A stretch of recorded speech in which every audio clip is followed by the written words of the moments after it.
Hello, everyone. Welcome to the Grid Talk Show, the 38th episode. For those of you who aren't familiar, Grid Coaches is a community of coaches, and we also have a coaching management system. If you are a coach, you can register yourself. And if you are a coachee, somebody looking for coaching, please feel free to visit www.gridcoaches.com and have a look at the wonderful community that we have who has a love to serve and create a positive impact in the world around them.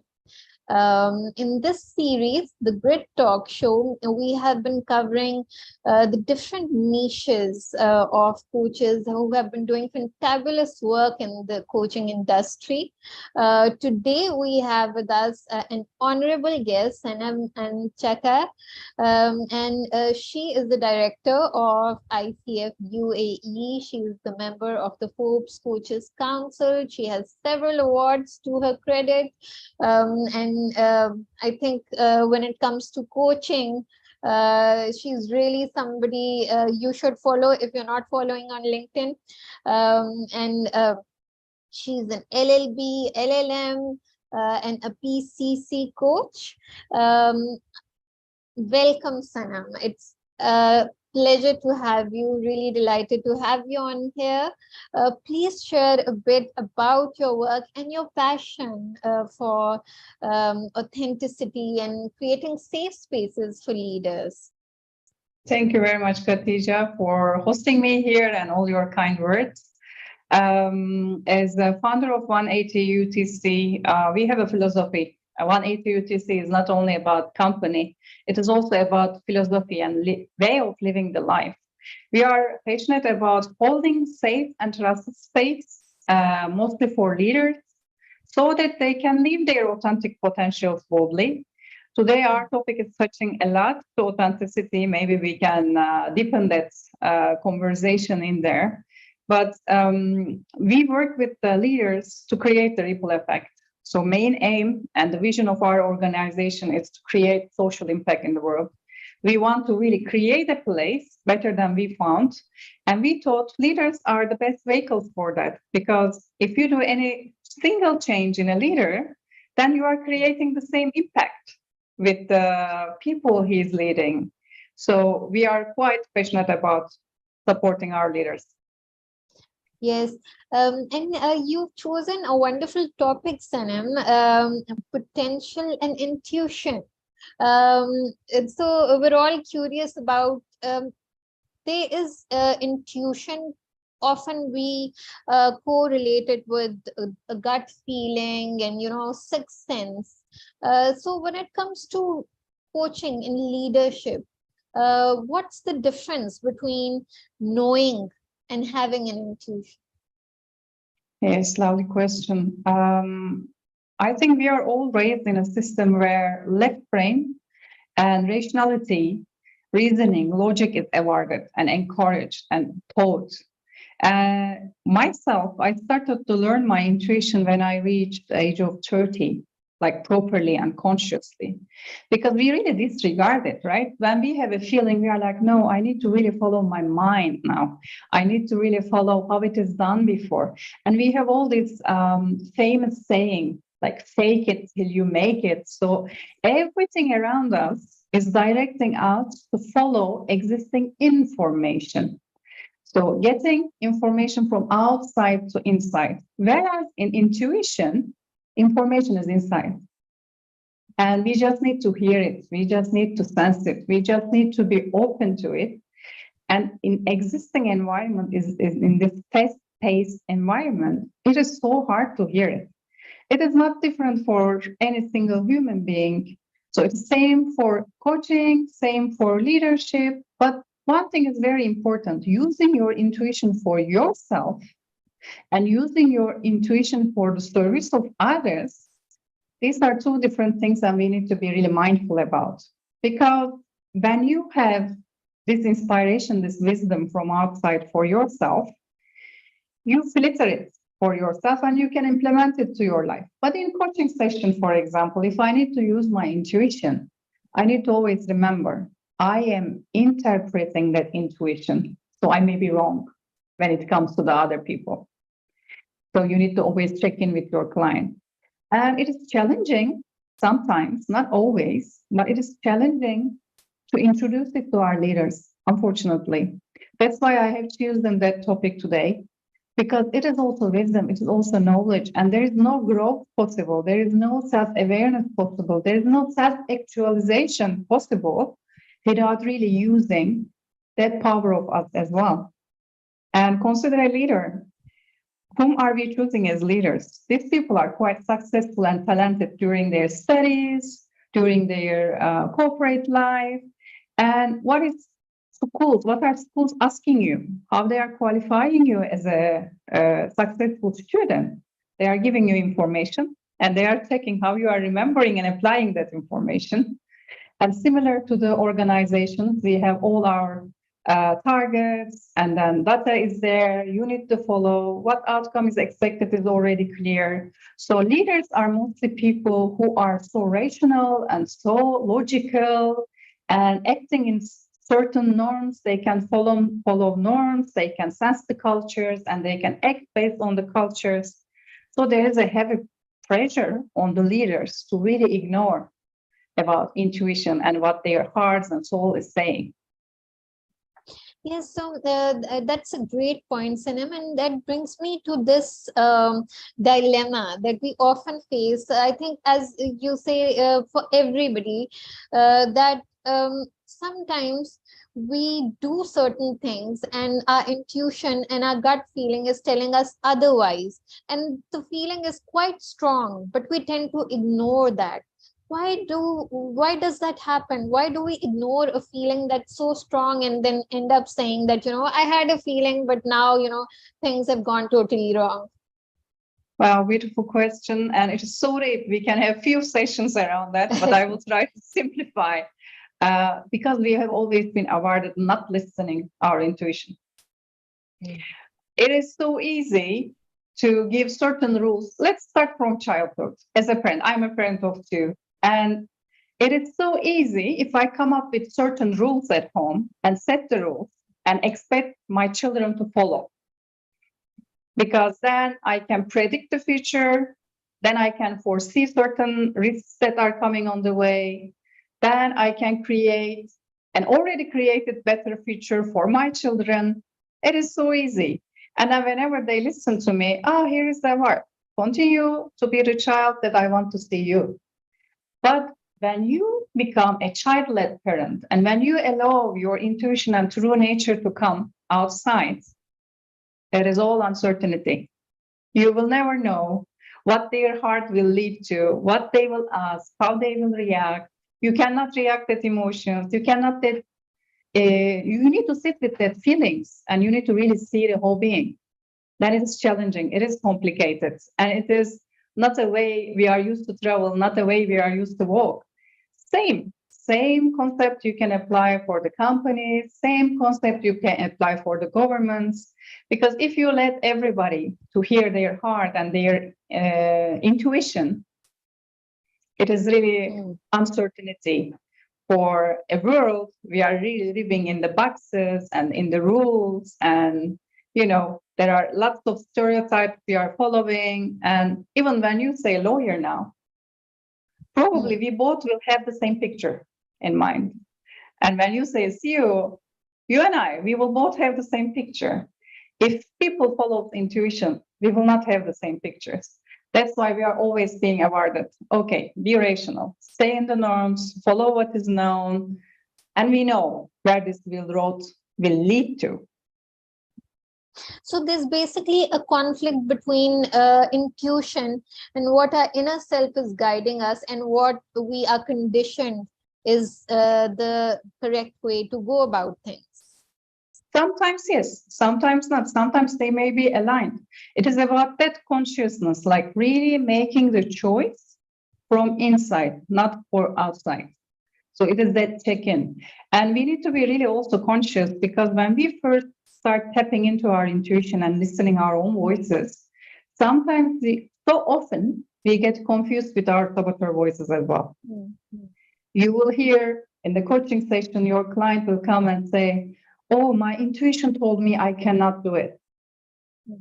It's better to really check, really deep dive. Is it really intuition telling you that you cannot do it? Or is it your saboteur voice, something that you really got from outside and you are considering it as an internal voice? It really needs some work because we are not used to listening to it. But once you start hearing it, it is then so easy. You will catch it all the time. Yes.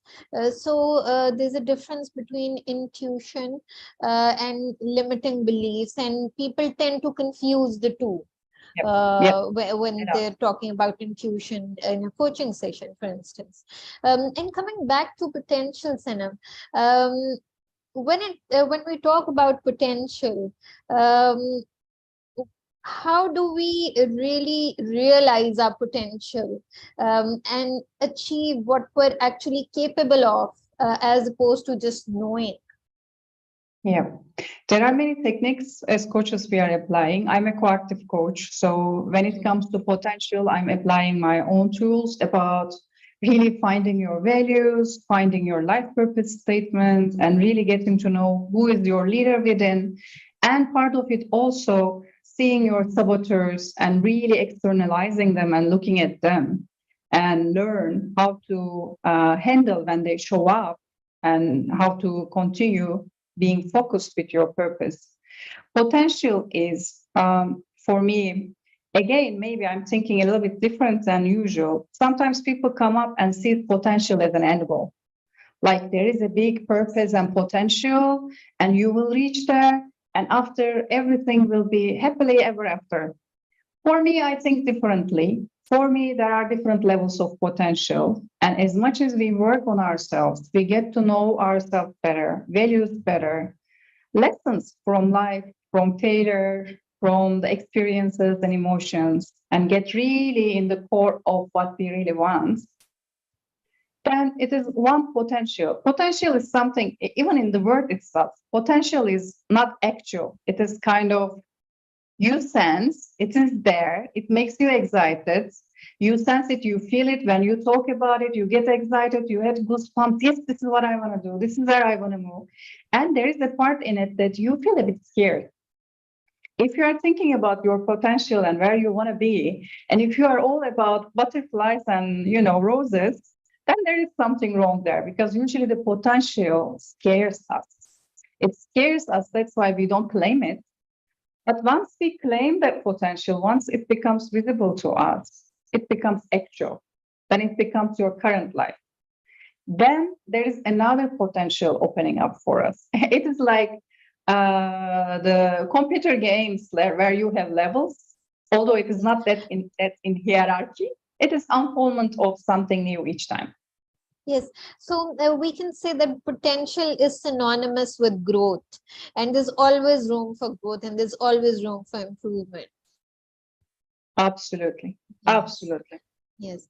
And Senem, one more thing, when you're talking about saboteurs, are they uh, uh, just having a little introduction of positive psychology, and I think a lot of people are unfamiliar with that. So, Of course. are these internal voices, or is that somebody that we perceive as an outside force that's telling us all the negative things against our potential, or putting all the negativity inside us? Is it that, or is it just something within us? Oh, it is a deep question because certain schools, certain approaches are considering it as an internal voices, and certain are dealing with it as an external voice. I have the principle that I'm following that they are external voices because in our philosophy we believe like human are all equal and pure and at their highest potential once they are formed as a human, but then we are in the mother womb and we get affected from all the imitations and limitations, everything from our mother, like whatever she's feeling, we start feeling in there. Then you became a child, you became a baby, you became a child, the social norms, social settings, the belief systems around the community we are living in, and it goes on. Then you start really hearing. If you hear the tea, black tea, tastes horrible for all your life, great likely you will never taste black tea. And you will say, it tastes horrible. With no experience, by default, you will say, it tastes horrible. Or if you raise in a family, they drink tea every day, you will say, oh, it is fun. It is about gathering. It is about spending family time. It's not only about taste. These are different perspectives. You will be taking different voices. You will be internalizing. That's why some people deal with it, because now you internalize it as an internal voice. And some people like me, they say, okay, let's take this out. Who is talking? And help you really differentiate from that voice. So you notice, oh, this is not my thought, this is not my voice. Sometimes during the coaching session, you notice it is a female leader, but when she externalizes the saboteur voice, it is male, or it is even not a human. It is just the color, it's just the shape, it is bigger, it's smaller. So you go, you dance with the client, and you really find where this voice. And if client is able to take it out and externalize, it's lovely, you pick it up from there. And if client sees it's still inside, you hold the space for client and deal with the client in that moment, in that feeling, as an internal voice as well. So growing up and in life, we pick sometimes negative things that people may have said to us, and we internalize those negative things, right? And Yeah. So through coaching, in this particular aspect, you help them externalize that voice that they have internalized. And Yeah. then, which has become like an inner voice, which is telling them all these negative beliefs. This is beautiful, actually. Thank you so much for saying this, because all my life I've wondered that, where does all this negativity come from? Sometimes, reading and listening to certain podcasts, I hear that, it's the content we absorb on social media, etc., etc. But you've just hit the nail on its head, that it's actually the negativity that we've picked around and internalized. So Yeah. that's wonderful. Thank you. I would When like it to comes, add on, if you don't yes, mind, because yes, please do. sometimes they are the ones we edit through experience as well. You may make a choice and then it doesn't serve you. And instead of learning from experience and growing from experience, you may choose to take it negative, another voice. It can be through your experience, not from external. It can be through your experience. But instead of seeing the wisdom and the sage perspective in it, you may go for your saboteur and you can pick up. Again, it's triggered from the external voices, maybe as a habit, but it comes from your own experience as well sometimes. Yes, so how we interpret our own experiences. So when it comes to intuition and potential, how can we use intuition to actually realize our potential, like, connecting the dots between the two? Yes, lovely. It is very important. Like without accessing your intuition, without really accessing that wisdom in you, it is so hard to create an authenticity. You will have knowledges. I mean, I'm not saying neither nor, this or that, black or white. Without logic, also your intuition will not help only. So you need to really balance, be in there and there as well, together in a harmonized way. But without intuition, you will always rely on the data. So whatever you read, whatever you watch, whatever you see as a role model, and not everybody is really privileged to access all sort of trainings, all sort of that beautiful, transformative, informational, and motivational people. So then they will be so limited if they don't really tap into their intuition. So for me, intuition is a way for authenticity, really like finding who you really are and tailoring all the data works best for your own purpose and gets really authentic on your own way. Same for coaching. We are all coaching for the same purpose. for people to really live live lives, right? Purposeful lives, like really fulfilled. But then Khadija is a different style when she sits with the coach. Senem has a different style, and none of them are wrong, none of them are true. They are all valid, they are all included. So same style, same way. For your own path, although there are all these knowledges out there, there are all the people follow this paths, leader, coaches, some guidance. It is their own path. This is their own way. And it worked for them. It doesn't mean that it will work for you. Then again, you will need to always connect to your own compass and check in what is in there for you, what is right for you, what is wrong for you. So can we also say that words, languages, all of these things limit us, but intuition, which is based on our perhaps our sensory perceptions and how we have perceived things in the true sense. So these are the non-verbal cues and things perhaps we can't put into words, and these are the guiding forces that we should listen to. Absolutely, absolutely. Words are quite limiting. They come, they develop by culture.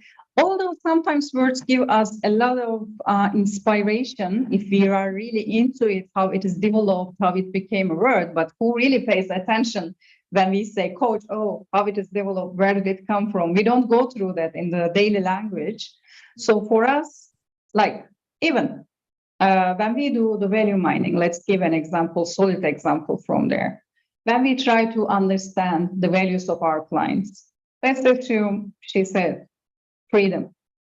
When I say freedom, whenever I use this word, it already means something to you because of all the story you have been through with the freedom in your past, in your culture, in your home, in your own experience. Then whenever I use this word, you will forget about all this, everything, all this energy about that experience. And for you, freedom will be filtered and come Yes. together with your experience. So I appreciate, thank you for sharing that. It's very important, very important. There Yes. is something beyond the words, as Rumi said, and we need to meet each other Yes. there. Yes. Thank you. Thank you so much for all the insights and such a deep conversation. It's not every day that we get to delve deep into, especially intuition, something that, there's a lot of mystery around because we don't really realize where it's coming from and whether we should listen to it or not. So they were often in conflict. So any parting comments or tips that you would like to leave our audience with, or maybe life hacks as a coach? Yeah, there is no shortcut to intuition. Without experiencing, without really falling into there, they say falling. This is how I learned from my teachers, from my guidances. So you need to really fall into that space. And falling into that space will only happen when you quieten the mind and all the external distractions. For the beginning, it may start like having one day off without any electronics, without social media, or for some other person, it may be going to the nature, spending some time there. So we really need to quieten the outside world because it is too loud. It is too loud. And even if we are in our close circle, and even if we talk and approach for guidance, for conversation, they all have their agendas.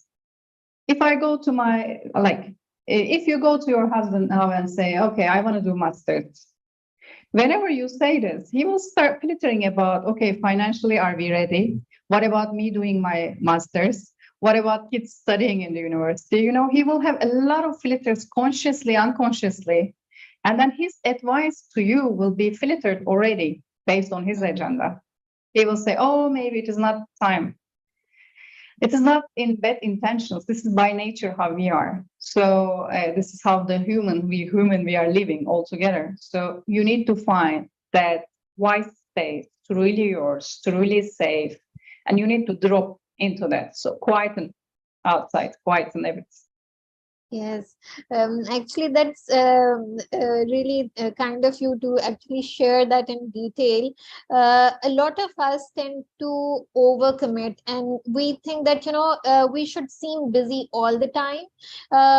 and we actually start feeling guilty if we're not looking busy, or we aren't busy for that matter. And I think that is when we inner voice or the intuition gets lost, because we're not giving it time to come up, and we're not letting it, as you say, creating the space for it to emerge and to actually listen to it. So what I'm seeing as a key takeaway here is that we should um, give ourselves that space, that time, and unburden ourselves, will we say, so that we get to hear the inner voice and the inner workings and where it's guiding us to, and be present in the moment. Yeah. Yeah, thank you for touching that. And it is specifically important for our leaders as well in the corporate setting. Because when you are that busy, fast-paced, really disconnected from your own intuitions, Yes. from your own wisdom, everything may look like right, then we may lose the integrity. So it is also about that. It's about connecting to yourself, connecting to your community, connecting fully, up and down, all around. Yes. So leaders, don't fear to give yourself that space. It's all right to not look busy. It's all right to reflect and give yourself that time where you connect with yourself so you can connect with others better. Thank you Thank so you. much, Senem, for sharing all your wisdom and your insights with us. Some of the things are going to stay with me forever. Thank you. And for those of you who are watching, please feel free to leave any questions in the comments, because I realize some of you watch at your own time, and we will get back to them. For now, thank you for now. Thank you, Thank you Senem, very and much, thank you for Khadija. those watching. Stay tuned for the Thank you next for episode. holding this space. Thank you. Thank you. Bye-bye. Bye.